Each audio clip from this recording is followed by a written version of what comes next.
पांच तत्व का पूतरा युक्त रची मैं कीव, मैं तो ही पूछो पंडिता शब्द बड़ा की जीव। पांच तत्व का पुतला ये शरीर है, युक्त रची मैं कीव, युक्त पूर्वक ये शरीर रचा हुआ है। किसके द्वारा? मैं कीव, मैं तत्व, सबके अंदर में मैं तत्व है। मैं का एक भंवर है जिसके इर्द गिर्द हम निरंतर घूमते रहते। मैं खाता हूं, मैं आता हूं, मैं जाता हूं, मैं काम करूंगा, मैं काम न करूंगा। वो जो मैं है वो क्या है? वह मैं तत्व अहंकार भी है, मैं तत्व परमार्थ भी है। देह और नाम रूप को लेकर के जितना मैं है वो अहंकार है, लेकिन शुद्ध आत्मा का भाव लेकर के जो मैं है वो परमार्थ है। यहां शुद्ध आत्मा का भाव है, शुद्ध चैतन्य का भाव है, युक्त रची मैं कीव। ये जो मैं तत्व है आत्म तत्व है, आत्म तत्व के उपस्थित में ही शरीर की रचना होती है। सारा ज्ञान विज्ञान का विकास आत्मा से होता है। वेदों का वेद आत्मा है। उपनिषद में बात आती है, आत्मा के स्वर हैं ये चारों वेद। सांस प्रश्वास जैसे मनुष्य लेता है, उसी प्रकार ये आत्मा के स्वर हैं चारों वेद, समस्त वेदांग। जैसे नगाड़ा, तुरही, वंशी से निकली आवाज पकड़ी नहीं जा सकती, लेकिन बजाने वाले को और बाजा को पकड़ लो तो आवाज मानो पकड़ी हुई। इसी प्रकार ऋग्वेद, यजुर्वेद, सामवेद, अथर्ववेद, शिक्षा, कल्प, व्याकरण, नृत्य, छंद, ज्योतिष और ये सारी विद्याएं जिस आत्मा से निकलती हैं उसको पकड़ लो तो सारी विद्याएं मानो तुम्हें मिल गई। उपनिषद के ऋषि बारंबार आत्मा को पकड़ने कहते, नहीं अपने को पकड़ने कहते। आत्मा को समझो। आत्मा वारे द्रष्टव्य, श्रोतव्यो, मंतव्यो, निदिध्यास्तव्य। आत्मा ही देखने, सुनने और मनन करने योग्य है। आत्मानं चेद विजानीयात अस्मीत पुरुष किमिच्छन्न कस्य कामाय शरीर मन संजरेत। जब इस आत्मा को जान लिया कि यही चेतन पुरुष, यही मेरा स्वरूप है, किमिच्छन्न कस्य कामाय शरीर मन संजरेत, फिर किस इच्छा से और किस कामना से ये शरीर के अहंकार के बुखार को चढ़ा करके इसके पीछे पीछे घूमेगा। जब जान लिया मैं शरीर नहीं हूं, मैं शुद्ध चैतन्य हूं, शुद्ध आत्मा हूं, तो शरीर का अहंकार वो क्यों रखेगा? वो तो आत्मज्ञान में रमने लगेगा। उपनिषदों में बारंबार आत्मा पर जोर है। कबीर साहब की वाणियों में बारंबार आत्मा पर जोर है। कबीर साहब राम कहते हैं, उपनिषद में राम नहीं कहा जाता है। कबीर साहब हरि कहते हैं, उपनिषदों में हरि नहीं कहा जाता है।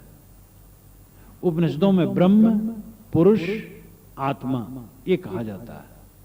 कबीर साहब राम, हरि, ब्रह्म भी कहते हैं, कम कहते हैं, राम और हरि ज्यादा कहते हैं, लेकिन उसका अर्थ वही होता है जैसे उपनिषद के चिंतक कहते हैं। वो पुरुष, वो आत्मा, वही राम है, वही हरि है, वही आपका आपा है और वह श्रेष्ठ तत्व है। इसीलिए उन्होंने कहा है, झगड़ा एक बढ़ो राजा राम, जो निर्वार है सो निर्वाण। ब्रह्म बड़ा की जहां से आया, वेद बड़ा की जिन उपजाया, ईमन बड़ा की जहीमन माना, राम बड़ा की राम ही जाना। ब्रह्म ब्रह्म कबीरा फिरे उदास, तीर्थ बड़ा की तीर्थ के दास। चार पंक्तियों में सब काटा। अगर तुम ब्रह्म बाहर मानते हो तो ब्रह्म बड़ा है कि मानने वाला बड़ा है? मानने वाला कौन है? तुम। वेद बड़े हैं, ठीक है, तो वेद बड़ा है कि वेद जिसने रचा वो रचा इंसान? आप कहते हैं मैं तो अपनी मानंदी को मानता हूं। साहब कहते बताओ मन बड़ा है कि मानने वाला बड़ा है? मान्यता से तो मानने वाला श्रेष्ठ है। तीर्थ बड़ा कि तीर्थ के दास, तीर्थ बड़ा है कि तीर्थ का गुलाम? अरे तीर्थ का गुलाम ही तीर्थ को बनाया है, मनुष्य ने तीर्थ को बनाया। मनुष्य की आत्मा पर साहब इतना जोर देते हैं कि जीवन मुक्त के लिए वो मनुष्य शब्द का प्रयोग करते हैं। यानी मनुष्य हुआ तो जीवन मुक्त हुआ। मनुष्य का अर्थ ही विवेकवान। मनुष्य का अर्थ ये थोड़ा है कि चिंता करते रहो। चिंता करते तो मनुष्य नहीं, शोक मोह करते तो मनुष्य नहीं। मननात् मनुष्य, जो मनन करे वो मनुष्य है। मनन का अर्थ विवेक। क्या दुख है आप? रोटी मिलती है, कपड़े मिलते हैं, रहने की जगह मिलती है, क्या दुख है? बेकार का दुख ओढ़ ओढ़ करके दुखी रहते हैं। दुख नाम की कोई चीज नहीं है, हमारे मन का ज्ञान दुख है। सच्चा मनुष्य वह है दुख जिसके निकट न आए, निर्द्वंद सदैव। आप कहें कि महाराज आप साधु हैं, तब कहते हैं सब गृहस्थ होते तो पता लगता। मैं कहता हूं भाई साधु गृहस्थ सबके लिए भूख लगेगी तो रोटी की जरूरत है, प्यास लगेगी तो पानी की जरूरत है। अगर आप चाहते हो सच्चा सुख तो यही उपाय, और कोई उपाय है नहीं। लड़के से सुख मिल जाएगा, भ्रांति है। स्त्री या पुरुष से सुख मिल जाएगा, भ्रांति। पद प्रतिष्ठा से सुख मिल जाएगा, भ्रांति। और ऐसे आप गिन लो दुनिया की सारी चीजों को, केवल भ्रांति है। सच्चा सुख मिलेगा जब सुख की इच्छा छूट जाएगी। सुख की इच्छा ही नहीं, बस सुख है सुख। क्यों सब विपन्न हैं, क्यों सब दरिद्र हैं? क्योंकि सुख चाहते हैं। अभी एक डुगडुगी बजाते हुए सड़क में आ जाए, यहां से आधे लोग खिसक जाएंगे, सुख, वहां सुख आ गया। सिनेमा हॉल में देखो टूट पड़ते हैं लोग।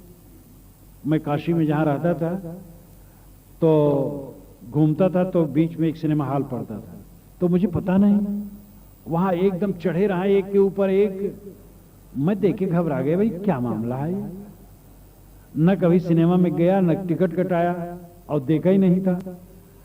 तो एक दो बार आया, देखा वो एक दूसरे पे चढ़े रहे हैं, कंधे पे चढ़ जाए और एकदम बिल्कुल लसे रहे वहां। तो एक दिन मैंने पूछा कि भाई वो जो रास्ते में ऐसा होता वो क्या है? अरे कहे महाराज आप किस जुग के आदमी हैं? वो सिनेमा हॉल है, वो टिकट के लिए सब दुर्दशा है। तो सुख, कहीं सुख आ जाए देखो, लोग टूट पड़े, क्योंकि सब दरिद्र हैं सुख के। सुख है ही नहीं बेचारों के पास, दरिद्र हैं सब। सुख का एक पिंड कहीं आ जाए देखो, सब टूट पड़े। लेकिन जिसको हम सुख का पिंड समझते हो, सुख नहीं, भ्रांति है मन का। लड़का पैदा हो जाए, क्या पूछना, महासुख आ गया। लेकिन लड़के वालों से पूछ लो, जो जवान लड़के जिनके हैं और बहू बेटे सब हो गए, उनसे पूछ लो सुख, जवान बच्चों का सुख। और भी जो जो सुख आप जिसके लिए आकर्षित हैं, उन सुखों के प्राप्त लोगों से पूछ लो सुख। तो सुख की दरिद्रता, सुख को न चाहो, बस सुख सुख। और कितना स्वबस है, कितना स्वतंत्र है, कितनी अचल संपत्ति है। चाह गई चिंता मिटी मनुआ पे परवाह, जिनको कुछ नहीं चाहिए सोई शहंशाह। फिर आप वही कहेंगे तो साधु बात है। गृहस्थ के लिए भी पक्की सड़क चाहिए। आप ये नहीं कहते नहीं भाई ये पक्की सड़क है तो ये साधु इस पर चलेंगे, हम तो काटा खाएं कूदेंगे। आप भी पक्की सड़क पर चलते हैं। सबको रास्ता एक है, दो नहीं। अगर सुख चाहते हैं तो सुख के लिए दुनिया में भटके ना, और भटकना छोड़ दें, बस महासुख। बीड़ी आप नहीं पीते, बीड़ी के लिए महासुख। शराब नहीं पीते, शराब के लिए महासुख। जिसमें आदत बन गई, महादुख। जहां सुख खोजो महादुख, सुख जहां न खोजो महासुख। इसलिए हमारी दरिद्रता मिटेगी बोध से, ज्ञान से। बिना पैसा कौड़ी के ये काम होने वाला है। सस्ता, एकदम सस्ता, लेकिन ये काम हम नहीं करते। और सुख के लिए हम परेशान हैं, जो बहुत महंगा है, अवंत में उसका फल है दुख। तो आत्म अस्तित्व का बोध, पंडित बता रहे थे भगवान आकाश में है। साहब ने कहा मैं तो ही पूछो पंडिता शब्द बड़ा कि जीव? अरे पंडित मैं तुमसे पूछता हूं शब्द बड़ा होता है कि जीव बड़ा होता है? अरे जीव ही तो शब्द कहता है। आप शास्त्रों का शब्द लेकर के तो कह रहे हैं, लेकिन जो शब्द कहा वो शब्द ही कौन है? वो घट घटवासी है। उस आत्मा को पहचानो